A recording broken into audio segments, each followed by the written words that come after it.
You're listening to the Whole Hog Sports Podcast. And now, here's your host, Matt Jones. Happy Thursday, everyone. This is Ethan Westerman filling in today for Matt Jones. It's going to be a shorter show today, but we're going to have Anthony Kristensen on to talk about Arkansas's basketball win yesterday at Ole Miss. But first, a word from Kendall King. Kendall King, we're proud of over 4 decades of design. We're continuing the legacy of great creative design by combining our brands of Kendall King, Soapbox, and Shopcart. Together, these brands represent a new focus in marketing design with individual attention to specific areas. Through our design expertise supported by a team of talented professionals, we showcase our best. We are Kendall King, we are Soapbox, we are Shopcart, we are design. Welcome back in. Want to tell you about our friends at Bentonville Glass, serving its community since 1971.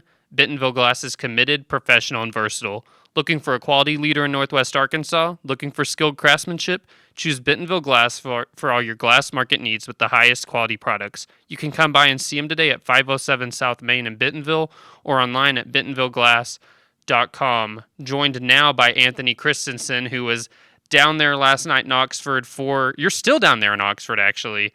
He's staying on the road to go to the game at Auburn on Saturday, but he was down there at the game last night for that late 94-87 win for Arkansas down there at the Pavilion. Anthony, I know we were kind of falling asleep here toward the end of it. It seemed like it was a pretty, for SEC basketball with a ranked team in town, a pretty sleepy arena for most of the game too. But man, it got interesting toward the end. Yeah, it did. It was a weird game. I don't know what to. I guess there was a lot of different factors. Obviously, down here in Oxford, everybody's excited about the football game tonight, and I think that kind of played a part as to why maybe it was a little bit sleepy for a lot of the time last night. But no, I mean obviously anytime that you go on the road in league play and get a win, it's going to be an important result. And even though it did get close there in the end, I never really felt like the result was really in danger for Arkansas, if that makes sense. Like, I mean, Ole Miss obviously went on a run. I think it was Ole Miss hit 8 of 10 shots to cut the lead down to 4 points. But even when that happened, I never really felt like, oh, wow, this game is now in jeopardy. It always kind of just felt like Arkansas was going to come out with the win. And maybe that's just because, I'm sitting up there from, a neutral point of view and I have no stake in it. But I never really got the sense that the game was in a ton of danger. I mean, obviously give Ole Miss credit. That's a team that's struggled a decent amount this season and, still kind of looking to find its way back to, what it was last season, if it can get to that. But yeah, I mean, it's an important result. Arkansas is 2-0 in SEC play. And yeah, got to check another arena off the list. So that's always fun. No, I was in the same boat as you. We're watching the game. Like, Ole Miss was like, in theory, like it was a game again with it 4 points, but I just never felt like Arkansas was going to lose personally. And I think that a lot of that has to deal with whenever you do have Darius Acuff on your side. It just felt like, we've seen this before this year. I think to the Louisville game, even against Tennessee, it happened where if things get a little tight late, and the ball is in his hands, good things just usually happen. And it seemed like, of course, he was kind of the equalizer for Arkansas at the end. Just what did you see from him? Not only those final, 3 or 4 minutes or whatever, but, his entire performance. Yeah, I mean, he's the guy who, he does everything, right? I mean, there's only so much you can say about Darius Acuff that hasn't already been said. I mean, he's going to be in the NBA next year, barring something completely unforeseen and, for good reason, right? Like he's phenomenal. He can control the pace of play just pretty much as well as anybody. So, I mean, anything you want him to do, anything you need him to do, he's going to be able to go do it. There at the end, I thought he really kind of took over and slowed some things down, calmed some things down. I mean, he scored, I think it was 4 of Arkansas's last 5 points to, keep that game, I guess, in Arkansas's hands. And, he's obviously a huge reason why, me personally, I never felt like Arkansas's lead was in a ton of danger just because obviously he does what he does. 26 points, 9 assists, if I'm not mistaken. And, he's obviously always going to be the catalyst for the offense, but he was getting everybody involved. And I think that got that got the ball moving a lot. I mean, they finished with 19 assists, which was their most against a power conference team this season. And, really, I thought that was really the key to the game was the ball movement, in my opinion.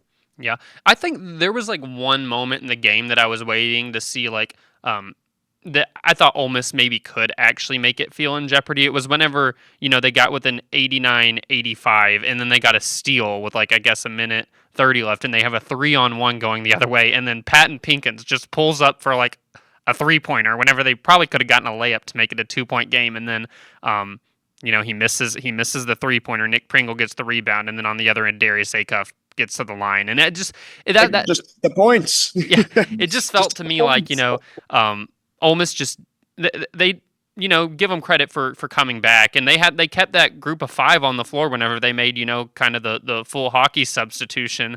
And Chris Beard said, "I'm rolling with these guys because they're giving me better minutes." But you credit that group for coming back, but it just felt like it didn't matter who was on the floor for Ole Miss. They were not really having an answer for Arkansas on the other end defensively. I mean, I think this was an Ole Miss team. Correct me if I'm wrong. I think they entered this game only allowing like low 60s maybe to opponents, and that's kind of a Chris Beard team, that plays good defense. But Arkansas scored 94 on them, and it felt like the foul line was a big reason for that. Yeah, Arkansas, obviously has always kind of had a lot of success getting to the free throw line. Uh, but not to bring it back to Darius Acuff again, because I mean, obviously everybody talks about Darius Acuff and for good reason, but he was getting to the line, and that's not something that he's done at a super high rate this season. It's not like he hasn't been getting to the line, but it's not like his free throw rate is all that high. But in the two SEC games, I believe his free throw rate is at I think it's a 7.8, or his fouls drawn is at like 7.8 per 40, which is I think that's a 3.5 average difference from non-conference play, which is, if he's going to be getting to the free throw line, as often as he has in the first two SEC games, that just adds another dynamic. And I thought that was a big part of the game. I think he went 11 to 12 from the free throw line. And obviously Arkansas is, a lot of the offense is built around getting to the basket, drawing contact, and going to the line and getting those 3 points. And that was a big factor in the game last night for sure. Yeah, and and some of that came down to Ole Miss. We really ended up at different points of the game really packing the paint. I think with as many as four guys in the paint at one time to try to stop Arkansas from driving, and obviously that led to some blocks, some steals, some turnovers, some missed shots at different times, but other times it led to fouls and 3 points for Arkansas. So it was, yeah, free throws were big. Yeah. I think I think Chris Beard brought it up in his post game. Let me tell you, this was all going down at like 11 p.m. by the time like post game was even starting.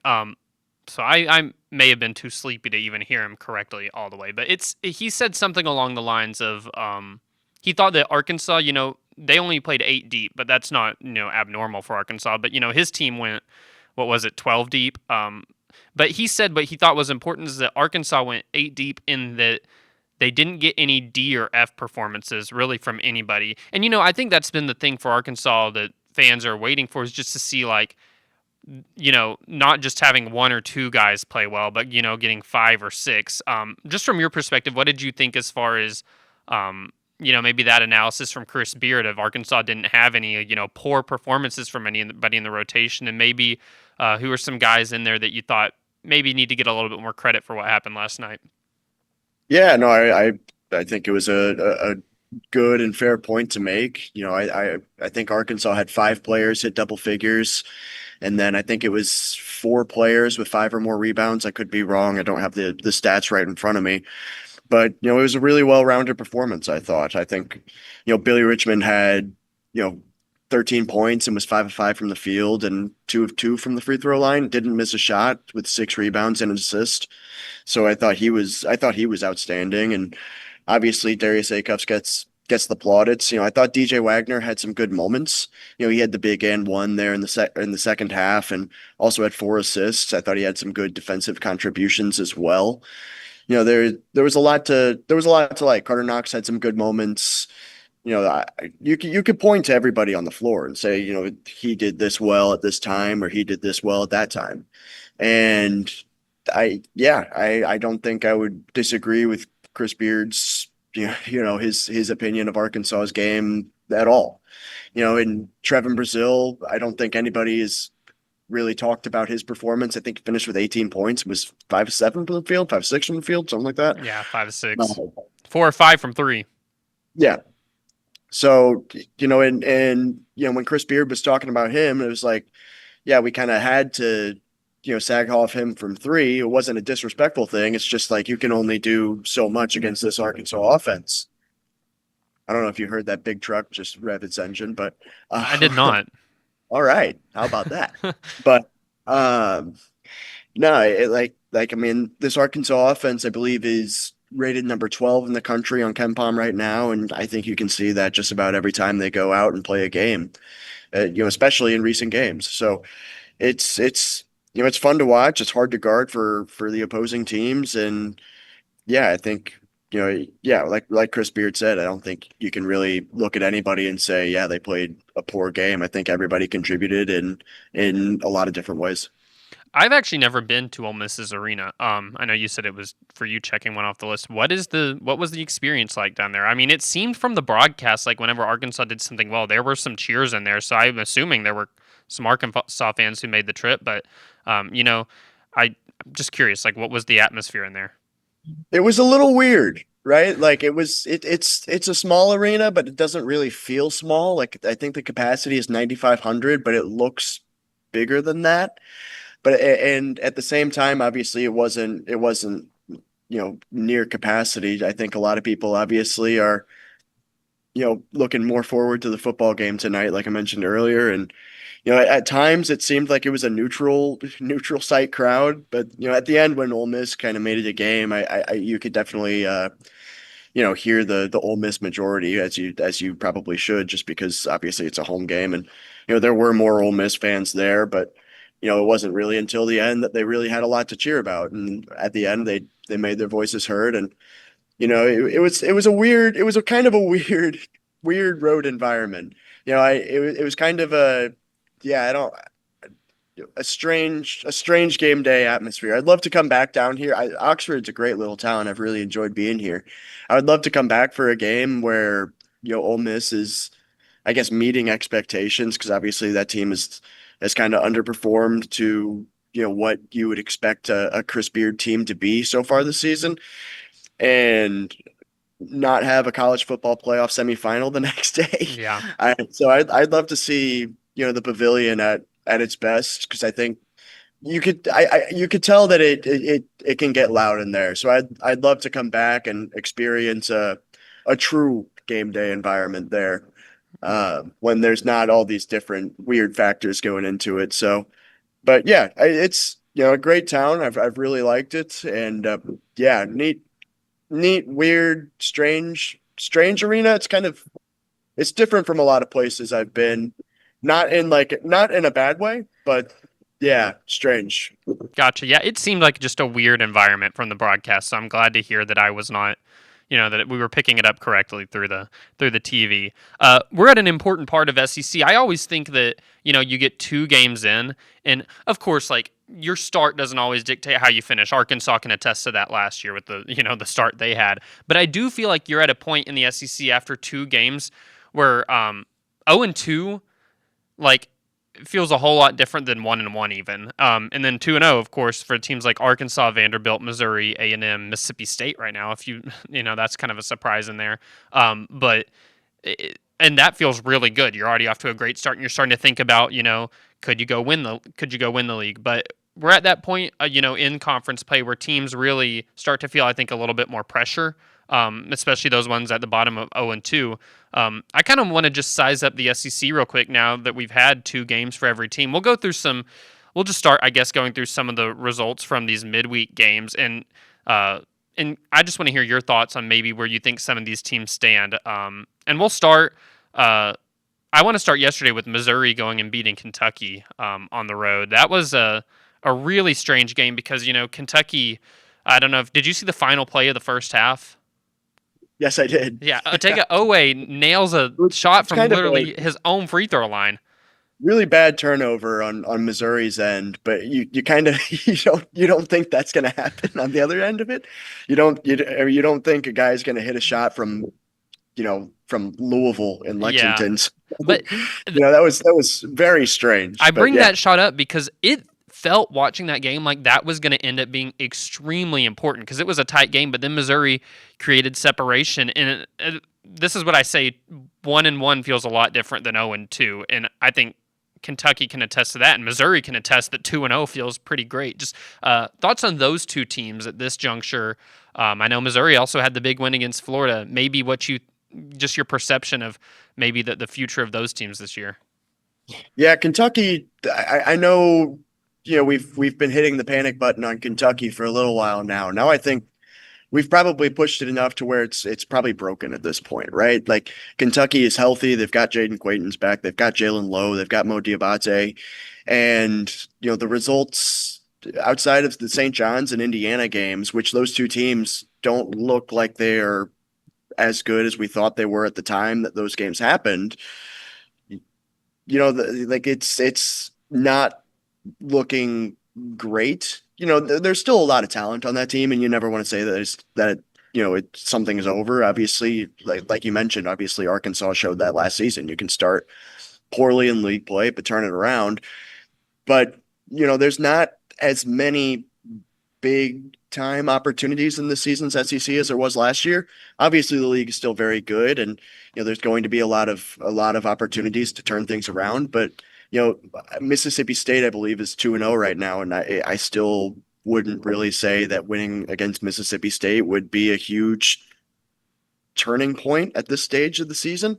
Maybe I get proven wrong. Josh Hubbard's obviously a sensational player, and kind of is that team's backbone right now. But yeah, Kentucky, it's full panic mode, I think, just because whether the reported rumor of the $22 million figure is true or not, it's out there, and that's what people are going to believe. And there were extremely high expectations for this team going into the season. Ranked number 9 in the preseason AP poll, picked second in the SEC preseason poll, and what is there to show for that? You're 9-6 and 0-2 in SEC play, and there's still plenty of talent on that team. I think it's just it's just difficult to, I guess, really see it turning around. But you know what? We said the same thing about Arkansas last season, so it's certainly possible. I'm not, to use John Calipari's terms, I guess, nailing the coffin, but it's looking rough. And then on the other end of the equation, Missouri is 2-0 in SEC play for the first time ever, if I'm not mistaken. So, and that Mizzou team looked pretty dead and buried coming out of non-conference play. They played 3 top 100 Ken Palm teams in non-conference play and lost all 3 games, 2 of them in blowout fashion against Illinois and Kansas. So, that team looked pretty much dead and buried, but now 2-0 in SEC play against the teams picked first and second in the preseason SEC poll, and they're sitting there at 2-0. Are Florida and Kentucky what we thought they would be coming into the season? No, at least not yet. But you would certainly rather have those games than not. So, and to win those games, in the manner in which Missouri won those games, both tight games, both games in which they needed to make plays down the stretch to see them through. That's big, especially for a team that's coming back into full health for the first time these past 2 games. It's big for a team like that to have. So, I'm intrigued by this Missouri team. I'm still not fully sold on Missouri. But I've been impressed with the way they've been able to see out these games and win those 2 games. And they play here in Oxford on Saturday, if I'm not mistaken. So they've got a real chance to go 3-0. Ole Miss obviously really needs a win too, and I still think Missouri is very beatable. So there's a lot to break down, and yeah, obviously Missouri getting healthy is big, and Anthony Robinson I think has been really big down the stretch these past couple of games for Missouri as well. I didn't think he had a great non-conference showing, but then I thought he had two. Obviously he was stellar against Florida, hit the banked three to win that game, and then from what I saw last night, which was limited, admittedly, just because obviously I was covering a game. Um, but I thought he was good with the exception of the turnover on the 400-foot shot at the end of the first half. But yeah, yeah, two interesting teams there for sure. Kindle King, we're proud of over 4 decades of design. We're continuing the legacy of great creative design by combining our brands of Kindle King, Soapbox, and Shopcart. Together, these brands represent a new focus in marketing design with individual attention to specific areas. Through our design expertise supported by a team of talented professionals, we showcase our best. We are Kindle King, we are Soapbox, we are Shopcart, we are design. Yeah, I don't know if the talk was ever fully dead with Missouri about NCAA tournament, but I think it's fully now back alive as far as you start 2-0, and that's a good start for them. We'll briefly talk on these two teams. Mention Mississippi State a little bit, that they're 2-0 now. They beat Oklahoma really handily last night. Oklahoma is now 1-1. I think they opened with a win against Ole Miss. So I guess just thoughts on real quick, just Mississippi State being 2-0. I mean, it's kind of a surprise.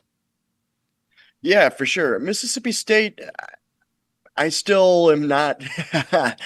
I'm not sold. Yeah. Josh Hubbard can take that team to wherever he can. But I question how much they can really lean on him as much as they have. Obviously he's always going to be your primary scoring threat, but if you are going to rely on him almost solely to be your guy to go get baskets on every possession, I'm not sure how sustainable that is, but they've looked good the past couple of games, right? I mean, they beat Oklahoma pretty soundly, and you can say what you want about Oklahoma. That's still an SEC team that had some decent wins going into conference play, and yeah, it's obviously you're never gonna complain about winning a game in conference play. So Mississippi State 2-0 in league play to this point. It's intriguing if nothing else. So I'm intrigued to see where it goes from here. Obviously, it's not a team that I think had super high expectations coming into the year, but 2-0 in SEC play, and bad non-conference. Took some really bad losses, but I guess it's never over until it's over, and maybe they can turn it around and make something of the season. But yeah. I'm intrigued by the start for sure. Certainly makes their game against Kentucky on Saturday a lot bigger, as far as it feels a lot riskier for you're catching a Mississippi State team that's picking up some confidence if you're Kentucky, and it really would not be a good loss as far as all the metrics are concerned, and it really starts to feel a little bit, I feel like a must-win for Kentucky. The big one yesterday was Alabama at Vanderbilt. Vanderbilt, they've kind of been the metrics darlings because they've taken care of business, but a lot of people were like, well, what ranked team have you played? Well, they got it yesterday, 96-90 over Alabama. I'm sure you didn't get to watch much of that one because it was going on simultaneously with Arkansas, but just, I guess, thoughts on the Commodores now getting that win that really, I think, makes people take them. If they weren't already taking them seriously, I think the last night's result probably now does that. I am beginning the Tyler Tanner as an All-American hype train now. He's good. I mean, that guy is awesome. And I admittedly, coming into the season, I wasn't super high on him. I obviously I knew he was a good player, and figured he was going to be good, but I didn't expect this. I don't know that anybody really did. But no, this Vanderbilt team is very, very for real. And like you mentioned, some people were saying, okay, where are the real wins? They've got, I think it's 8 wins over KenPom top 100 teams now. They had, I think it was 6 in non-conference play, 2 or 3, 2 or 3, which came on the road, like in true road games, which is impressive because I mean a lot of teams don't like playing in true road environments and non-conference play. So you get that, and Vanderbilt's offense is awesome. I think it's rated number 4 in the country right now in KenPom, if I'm not mistaken. I think the defense is number 13 in the country right now. So I mean, this Vanderbilt team is very for real. Like it's very good. They've got the right pieces, and I questioned how good Vanderbilt would be coming into the year. You lose Jason Edwards to the portal, you lose some other pieces as well, and you quite kind of question, okay, Vanderbilt was good last year, but how good can it be this year? The question or the answer is, very, very good. Like it's almost like unbelievable how good this team is, and that's a credit to Mark Byington and the job he's done there. And I mean, he was stellar at James Madison, and James Madison, I guess, is just the coaching factory now, right? He's obviously, with Mark Byington, Kurt Signetti, all those guys. But yeah, I mean, this Vanderbilt team is right now. I don't think you can have any argument the best team in this conference just because of the record, the metrics, the numbers, everything points to Vanderbilt right now being the team in the SEC. Which I don't think I know anybody who would have said that coming into the season, but it's been incredibly impressive, and major credits to Mark Byington and his staff and all of those players for putting everything together, because it's been a lot of fun to watch. Conversely, Alabama, I don't think anybody, they lose this game at Vanderbilt and it eliminates them at all from, SEC contender at all. Like, I mean, it was a pretty close game on the road. But there are concerns for Alabama. Like, this is becoming a very commonplace where they give up a lot of points.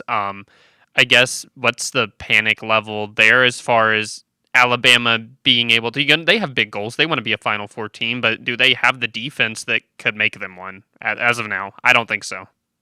My concern level with Alabama with regard to SEC contender is zero. I mean, that's still a really, really good team. Obviously, ever since Nate Oates has been there, Alabama has been, a high pace, high scoring offense. Yeah, you can't have questions about the defense, and I think that's very legitimate. But yeah, I'm not worried about Alabama from a contention standpoint, really, really at all. I think that's a team that's going to be fine. You know, Down the stretch in that game, I think LeBaron Philon was dealing with some cramps and everything like that. If I'm not mistaken, he only played 19 minutes. Like you said, I did not get to see a lot of this game because obviously I was covering a game and haven't got the chance to go and watch it back yet. But yeah, no, I'm not concerned about Alabama at all. Which coming into the season, if you told me Alabama would have lost its game at Vanderbilt, maybe I would have had a different opinion in October. Yeah. But obviously that Vanderbilt team is, if Vanderbilt's not a national title contender at this stage of the season, it's certainly starting to knock on the door of being in that tier, which is still a wild thing to say. But I'm not concerned about Alabama. I think that's a team that's going to be still competing at the top of the SEC. But right now, I think it's Vanderbilt and then the field right now, which obviously a lot can change as we've mentioned a couple of times. But yeah, I'm not concerned about Alabama. Yeah. My thing with Alabama is just I look up and I feel like even in a lot of their wins, like their opponent, like if you look at their losses, that Gonzaga scores 95, Vanderbilt scores 96, Arizona 96. These are good teams. I'm not like they are going to score a lot on a lot of people, but they beat St. John. St. John scores 96. It just feels like they beat South Florida. South Florida scores 93. It just feels like they are very, against these big name teams, they're going to have to win in shootout fashion a lot. It reminds me of watching Arkansas football this year, how we kept on saying, well, if they're going to win a big game, man, the offense is sure going to have to light it up. But obviously comparing Arkansas football to Alabama basketball, this is not a good one-to-one comparison. Not apples to apples. But Yeah. no, I see what you're saying. Yeah. And the defense is like you said, like I said, it is a concern. But when you have Alabama's offense and if you have LeBaron Philon clicking on all cylinders, like you're going to be able to win a lot of those games. And I think Alabama is built to do that. I think Alabama is built to win a lot of those games. So yeah, Yeah, I'm not super concerned. The defense could be better, obviously. Like you mentioned, they give up a lot of points, but then they score a lot of points conversely. And they challenged themselves in the non-conference slate, right? They did that purposely. Even some of those bye games, like you mentioned, the South Florida game, the Yale game, they're playing against good teams that are projected to be at or near the top of their respective conferences, and they do that for a reason. They do that to prepare. They do that for the metrics. So yeah, I'm not concerned. Yeah. Uh, don't want to go into all the Tuesday games. We just went over all the Wednesday too much, but now I just want to look at the SEC as a whole real quick and maybe get your thoughts on who you think at this stage. Obviously, this all changes. It's very fluid as the schedule goes, but after 2 games of conference play, who do you feel like are the contenders to win it? And I guess how many teams do you think the SEC could get in the NCAA tournament? And I know you already said you think it's Vanderbilt in the field right now with the SEC, but I guess to go a little bit further than that, I guess the grouping at the top that you think could challenge for it at this stage. Yeah, I think right now the top three is Vanderbilt, Alabama, Arkansas, and you can flip Alabama and Arkansas in whichever favor you or whichever order you want to do that. I think that is your pretty pretty clear top three. But with regard to the rest of the SEC, there's a lot of good teams. I mean, I'm not ready to give up on Florida just yet. Maybe I'm delusional in saying that, but I still think that Florida team is good. I think we've started to see that a little bit. Obviously Florida struggled a little bit, in the first half against Georgia, but then really turned it on in the second half. I know the backcourt is still a bit of a concern, but beat Georgia by I think it was 15 points. It was a home game, but still Georgia was entering that game, and if I'm not mistaken, still is the highest scoring offense in the SEC on average. And Georgia, obviously, a lot has been made of the non-conference schedule and how, for lack of a better term, weak it was. I think their best win was Cincinnati, if I'm not mistaken, on paper, which that Cincinnati team stinks. No disrespect, but yeah, I mean, I still think I'm not ready to give up on Florida. Tennessee's obviously going to be there. Just really put it on Texas the other night, and that Texas team I kind of think also stinks. But then you kind of there are your teams that you have questions about. Missouri is how real is it? How important? Obviously, it's very important that Missouri is healthy now.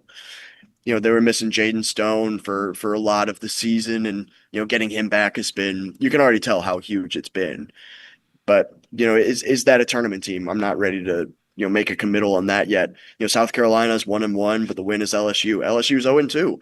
After a really good non-conference slate. So how concerned are you about LSU? Ole Miss, like we mentioned, has not met its expectations going from preseason. Can Kentucky turn it around?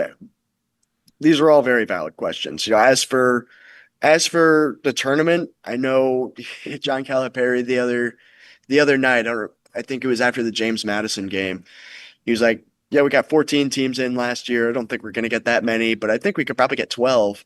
And then in my head, I'm like, "Who are the 12 he's talking about?" Because some teams, had struggled, right? Hmm. Auburn is 0-2 in SEC play.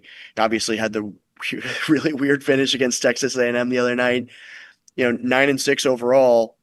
They haven't lost anybody bad, but at some point you have to win your games. You have to beat somebody good. Which Auburn, I still like the roster, but right now Auburn's best win is St. John's, and St. John's right now looks like a bubble team. I don't want to say at best, but St. John's has very clearly not lived up to the preseason expectations. And then, Auburn's second best win, I believe, on paper is NC State, another team that hasn't lived up to preseason expectations. So, is Auburn a team that can turn it around and make it into the tournament? I don't know. In bracketology, I try not to look at bracketology in general, just because I like to see things for the first time on Selection Sunday because I'm weird. But um, but it's sometimes obviously it's going to show up on your feed, and it's going to catch your eye. You're still seeing a lot of these teams in there, and for good reason. They've got all the talent they need to make it in, but some of these teams, they need to start winning their games. And I still don't expect to see Mississippi State in the tournament. I have questions about whether to expect Oklahoma in the tournament or not. And, I'm not a huge believer in that Oklahoma team. Big reason, a lot of reasons we saw the other night or last night against Mississippi State. So and I'm trying to make sure I cover all of the bases. Sorry, I did throw out the whole 16-team league at you. Uh, you know, Texas A&M I haven't talked about a lot. 12-3, 2-0 in SEC play. The win at Auburn is big. Bucky McMillan is a coach I like a lot. No bad losses. The SMU, UCF, and Oklahoma State I think are the three losses for Texas A&M, and it's interesting. But then the best win so far is Auburn, and then they also beat LSU. So they're 2-0 in SEC play, but it's an LSU team that kind of wishy-washy. Apologies for the ding there.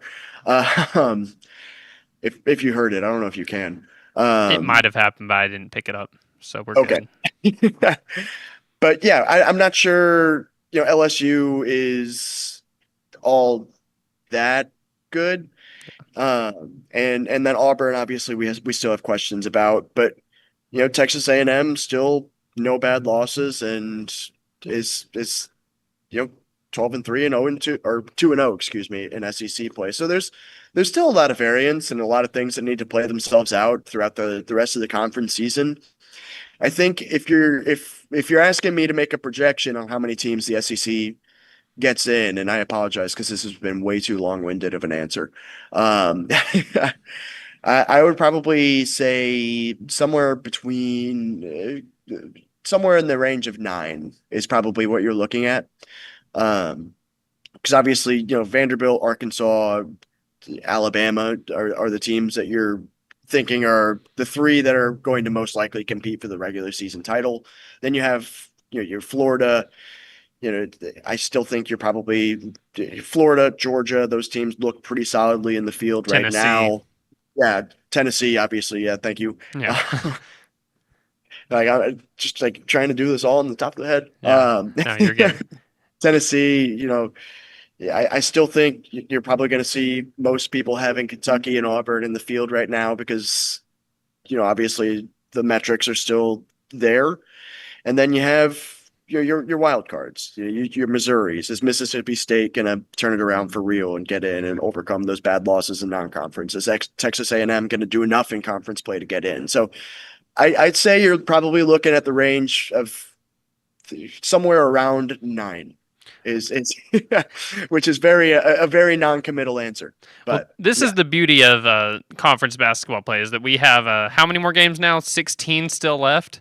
We're only 2 games in, and we're already getting to talk about this stuff. So buckle up. We'll be doing this till March, getting to give our takes on this as we get closer to the big day, Selection Sunday. It'll be here before we know it. But I guess to end on this note, Arkansas, don't want to overreact, only 2 games in, but they are every bit right now, at least an SEC contender. So I guess we'll end on this. What do you want to see from them Saturday at Auburn? I think you want to see a better defensive performance. That was something I think John Calipari wasn't exactly pleased with. Obviously, teams are going to go on runs. It's a road game in the SEC. It's always going to be difficult. I don't think he was super pleased with how the defense played. Right now, they're 61st in adjusted defensive efficiency on KenPom. So there's certainly room to grow there, and Auburn is a team that can hurt you on offense. I mean, so I think that's what you want to see for sure, especially in that game. A road game against a quality opponent, an opponent that hasn't lost anybody bad. For all we can say about Auburn needing to win some games. They're 9-6, but none of those 6 losses are super detrimental. Mm-hmm. But obviously you still need to win your games in the end to get in. But yeah, I think the biggest thing that I'm looking for if I'm Arkansas is a better, more solid defensive outing, because I think last season that was really what you could hang your hat on if you're Arkansas, because the offense would go into dry spells a lot more than it does this season. But the defense, I thought, was what was I guess, Arkansas's calling card, if you will, last season. Hmm. I think Arkansas finished top 20 in defensive efficiency last year, and I think you can still see the defensive potential there, right? I mean, I think they don't give up a lot of points at the rim because I think the rim protection has been good. I think the average 2-point shot comes from over 6 feet from the rim, which means that you're doing a good job of protecting the rim. But I still think there's still areas of improvement that are needed on the defensive end for Arkansas, and I think that is the big thing that I'm looking for if I'm Arkansas going into the game at Auburn on Saturday. Yeah, well, we'll be back with the show tomorrow, probably to talk some more about this Auburn game. I want to thank you for tuning in and listening. We'll be back tomorrow. Hope everybody has a great Thursday evening.